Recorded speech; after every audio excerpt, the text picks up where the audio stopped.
Hello, my name is Philip, and in today's video we'll talk about electromotors and the physics behind them and how do we get the movement that we want from current from battery that will be charged. In the previous video we talked about the power stations and how they turn some kind of movement into electricity. Well, in this case, we want to get the exact opposite, right? We'll want from some kind of a battery, from some kind of a current. We will want to get a movement, and we'll show the physics behind all of this in the oversimplified motor, or more like a sketch, just to show you how why is it working and why is it moving. So here we have a magnetic field coming from the right, and we have a loop with already induced current in it. So the direction of the current is like this, and in the current we have some moving particles, right? We have moving electrons, and so the electrons are moving like this.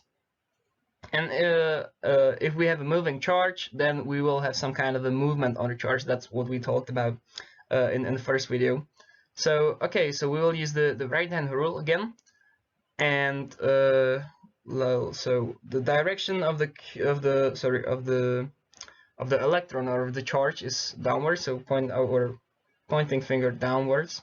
Then the magnetic field align with your middle finger. So now my middle finger is pointing to the left, and our thumb is now pointing into the screen, right? But we have to remember that in the first video we were working with protons, but now we have an electron, so the force will be the opposite to the force of the proton. So on the left side of the wire or of the loop, the net force of the electron will be upwards, and on the right side of the loop the force will be downwards. So here we have the forces, and now if we arrange the loop that it could spin around, it will be spinning like this. But if we would let it be like this and don't make any changes, it won't be spinning forever, and that's what we will show in the next slide. So again, we have a magnetic field and the loop from different angle, and now the loop can spin, and we already know that it will be spinning in the clockwise direction. So the force on the right side of the loop will be downwards, and on the left side will be upwards. But if we move the loop like this, it will be spinning, right? The force on the right side and on the left side will be still downwards and upwards.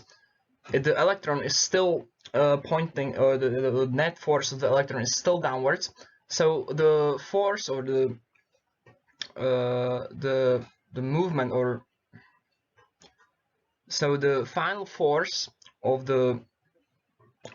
this mechanism, let's say, will be the cosine of the angle that the loop has already moved. And now if the loop is like this, it will be standing still.